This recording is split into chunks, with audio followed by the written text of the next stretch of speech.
I want to talk about how I have way more magic all over my house, and to the point that there are now 2 altars in my house.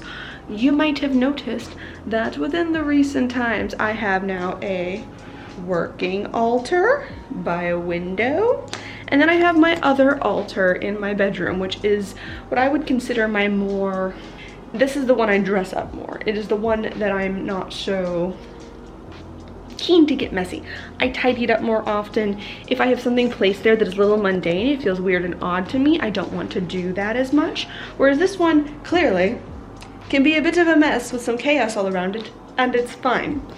And I recently have gotten to the idea of looking around my place too and noticed that the decorations and the things I'm pulling out, yes, partially because of the season and I want more spooky and fall, but also I just naturally want some more occulty, witchy elements, symbols, even if they just relate to me with some crocodiles and other things. I want these things everywhere throughout my house. I want them fully scattered and not just concentrated into one place, such as an altar. And these are the places that, as far as I'm concerned, I charge up. I do a lot of, at the official altar, I do a lot of meditations. I am a lot of giving up on my energy. I've talked about that in previous episodes on this channel, other videos.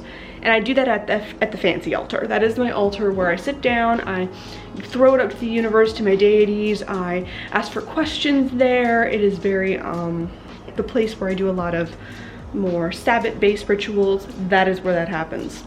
And this one I have definitely enjoyed. You know, this is where I deconstruct, where I maybe grind up herbs, where I place some candles that I am repouring or charging. It's where I allow myself more the chaotic aspects, I guess, of my craft. I like to pull it apart and to play with it and to not take things so seriously here. I also very much enjoy the placement of the altar in my other room, but in other places I have lived, my altars have been on different walls or been in different areas of my house, wherever they could really fit. And at one point I had my altar in front of a window, and for some reason that really vibed well for me. I liked that quite a bit. And I think it has just the fact that it is directly kind of connected to the elements, the outdoors, right? I can put things in the windowsill and they can charge. I've had this bottle of moon water that I just constantly fill up, and it goes right back in the windowsill to recharge. And then I sometimes water plants with it, or if I want to grab it to use it in some spell work, it's all right there. It's easy peasy, no problem. I also feel like there's this interesting connection with doing a bit of spell work right here, having the window closed, and as I close out the spell, especially because a lot of my spells involve candles, there's smoke, incense, something, I then open the window as if the energies can all then flow out right to it and out into the universe. Something about that connection vibes really well for me. Not entirely sure why, but I really am enjoying, again, having an altar that can be messy, and I don't feel such a pressure to keep it clean and nice, and I can leave elements out and then re-pick them up. Like, I have bits and pieces here from when I still was working on my poppet. I've got like a sage bundle that I wrapped myself that is like falling to pieces, and it's fine. Burnt twine, candle spell left over from something else. Like, it's a mess. There's knives, other cups, like twine. Weird things can just stay on this altar, and they feel weirdly like protected and safe and done well, as opposed to where I would have a bit of, I don't know, like worry if I did that in comparison to my other altar. And like, I think having a sacred space that is designatedly a little more chaotic works very well for me. And then I've got my orderly stuff over there that can feel very like structured and official.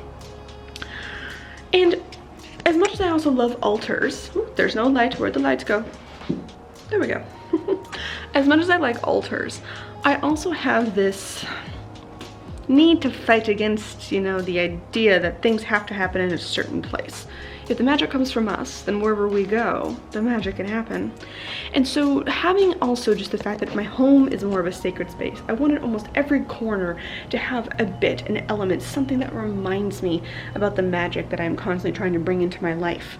It is these little pieces, these little bits that are scattered throughout my home now, whether it's just a little occulty piece of art, a crystal, a actual charm that I myself put some magic on and placed in, or possibly a altar cloth that I've framed, or it's always a little bit of something. I want a little bit of a reminder of my craft and practice everywhere in my house, so that when I look up into any room, I get that little bit of a visual reminder.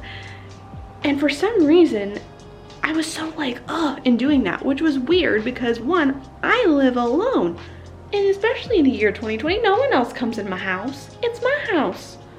Someone else is contaminated. You can't come in here. No. So no one else is gonna see it. It's not like I have to worry about anyone else popping in and having questions about why is there that weird thing over there. It's like, it's because magic. I don't have to have any of those conversations right now. But I still had that very almost like, my space wasn't mine entirely. Like it needed to be shared, and to share it, I was worried about the secrecy element. I was worried about having to constantly explain about like, why is it that I couldn't have certain elements and joys and things all over. Siren?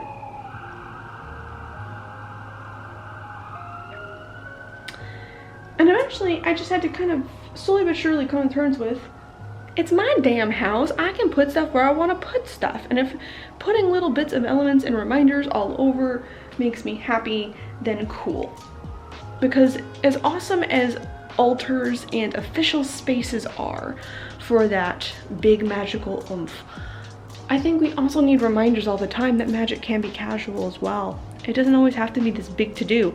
Even the more casual, chaotic magic that I do at this second altar here that I've established, sometimes even that is too official. Sometimes it's just, I want to light a candle, spin a coin, hold something in my hands for 10 seconds while I think and put my energies into it and be done with it. So anyway, that was just something I was kind of musing on as I've been working at 2 altars as of recent, having the space. I love having that option. How do you guys do your magic? Comments down below. Do you find yourself always drawn to your altar? Or are you a person who kind of just does it wherever you need to? You don't even need the reminders. You're like, no, I'll do magic wherever I damn well please. Thank you very much. Or are you a person who's like, listen, space is a freaking issue. I don't got an option for an altar. I got like very small compartments. It's like on a bookshelf. It's on a little ledge. It's very little space. This is where the magic can happen, and this is what I got to do with. I'll also comment that down below, because that was definitely something I've dealt with where it's like there's only so much room to really do spell working stuff, period, because space is an issue. Now that I have the space and get to expand out and can have the space for 2 altars, that's very nice, but that's not always an option for everyone. So all of that in the comments down below, and I will see you guys in tomorrow, because it's Youtober. Bye bye.